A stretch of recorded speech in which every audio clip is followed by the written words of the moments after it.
Vamos a hablar ahora del diseño. Dentro del diseño tenemos dos, las descriptivas y las experimentales. Dentro de las descriptivas tenemos las correlacionales, las que ustedes pueden observar ahí, las comparativas y las descriptivas simples. Y dentro de las experimentales tenemos las preexperimentales, las cuasi experimentales y las experimentales puras. Bien, cuando nosotros hablamos en primer lugar de diseños descriptivos, su nombre lo dice, busca describir, ver algo y anotar, recoger información, empaparse de esta información para extraer datos, elementos de juicio, en otras palabras. En cambio, en las experimentales, lo sustancial es que tratamos de transformar la realidad, de cambiarla. Y cuando uno cambia la realidad, se va a llamar manipulación de la variable. Y la diferencia sustancial entre una descriptiva y una experimental es que en las descriptivas no existe manipulación de la variable, sin embargo, en las experimentales existe una manipulación de la variable con una intencionalidad. Bien, vamos a hablar ahora de las descriptivas. Empezaré por la más sencilla, que es las descriptivas simples. Las descriptivas simples solamente buscan describir la variable, ¿no? Normalmente la pregunta cuando hablamos de un problema de una descriptiva simple es ¿cómo es la variable X o la variable Y? Pero normalmente estas investigaciones son univariadas y no tienen hipótesis, ¿no? Uno cuando describe algo no puede creer o pretender algo, aunque Sampieri dijo que existen descriptivas simples que pueden tener hipótesis en uno de sus libros. Sin embargo, la regla por lo general es que en las hipótesis no existen en las descriptivas simples y es univariado, solo tiene una variable. Cuando tiene dos variables, existen investigaciones o títulos que tienen dos variables y son descriptivas simples. Esto es que a veces se hace investigaciones o descripciones por separado de cada una, no es que las dos se combinen. Bien, después tenemos la siguiente que voy a hablarles, es de las correlacionales. Bien, aunque esté en diferente orden, en el caso de las correlacionales vamos a buscar la relación que existe entre la variable X y la variable Y. La relación, ahí está, es la relación. Una R vamos a poner ahí. Entonces, al buscar la relación entre la variable X y la variable Y, nosotros vemos si X sube, vamos a ver si también sube o baja, o es indiferente,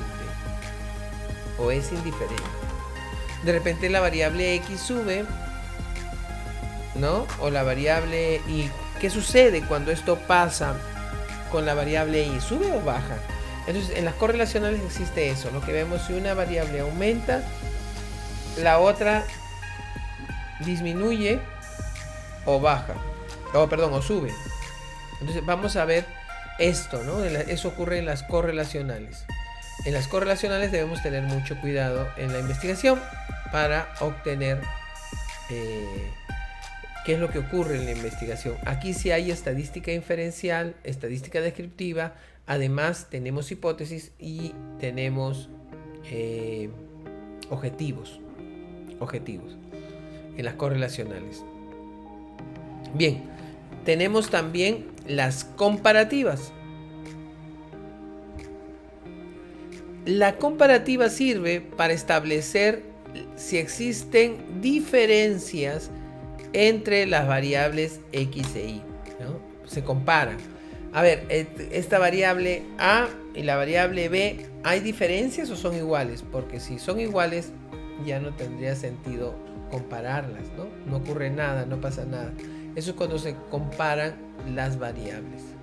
Entonces, dentro de las descriptivas tenemos las correlacionales, tenemos las comparativas y tenemos las descriptivas simples. Eso es dentro de las descriptivas, ¿no? Del diseño, cuando hablamos de diseño.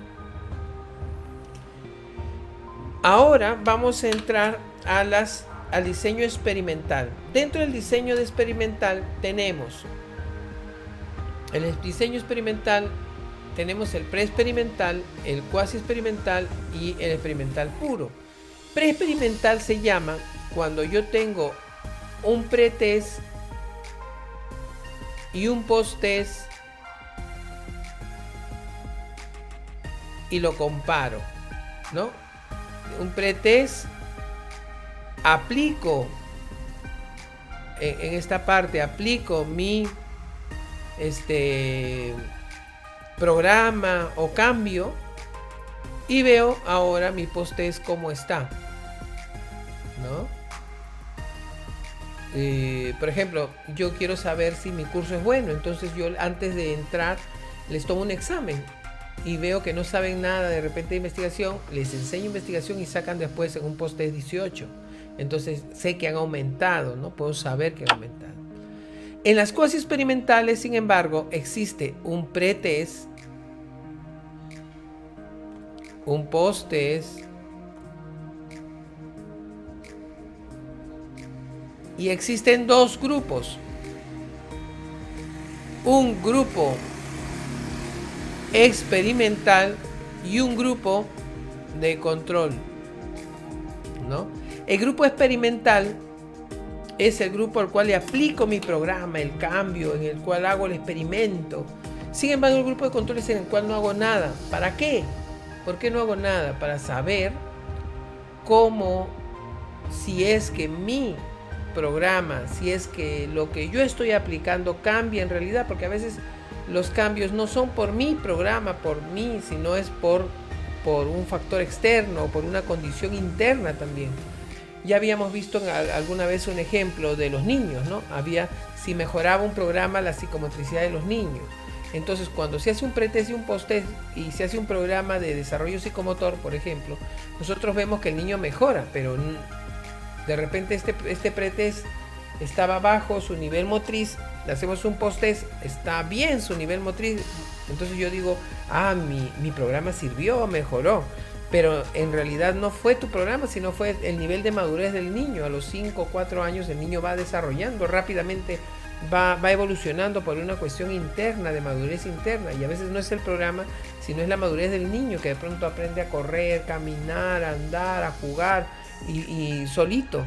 Entonces para eso necesitamos un grupo de control, ver si es mi programa el que causó el cambio o si es una variable interviniente la que causa el cambio. Entonces ahí tenemos que aplicar en las cuasi experimentales grupo de control. Y en las puras son las que se hacen en laboratorio.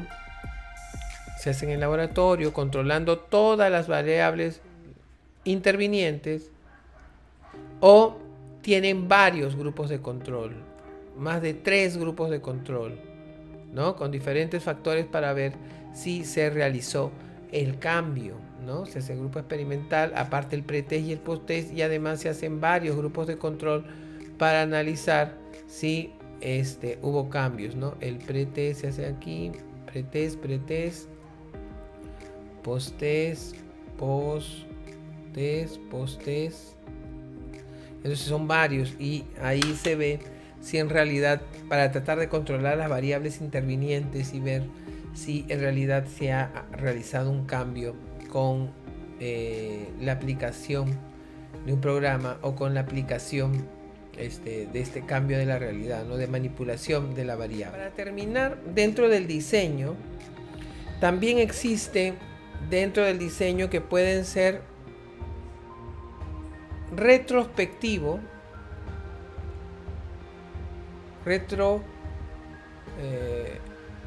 retrospectivo, ¿no?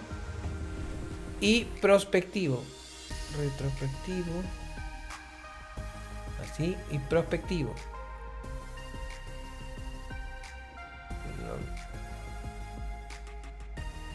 Puede ser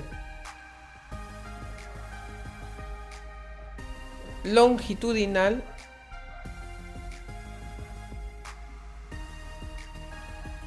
y transversal. Esto es dentro del diseño. Bien, si es retrospectivo, si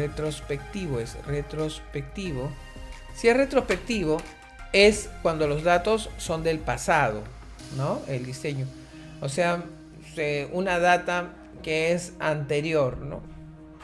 Y es prospectivo cuando en nuestra investigación recabamos los datos. A través de nuestra investigación recabamos los datos.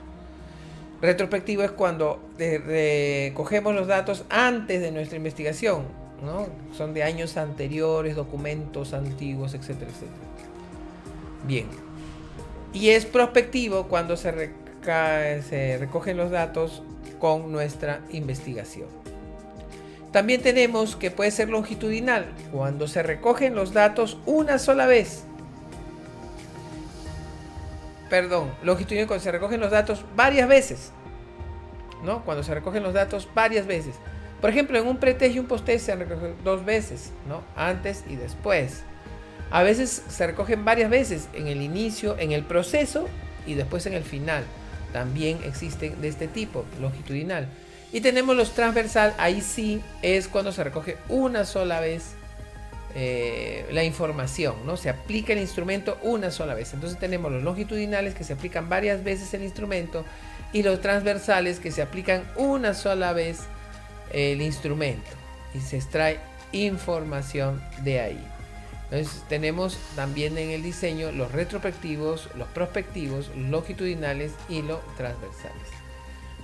Bien, ahí estaríamos terminando todo lo que tiene que ver con el diseño de investigación.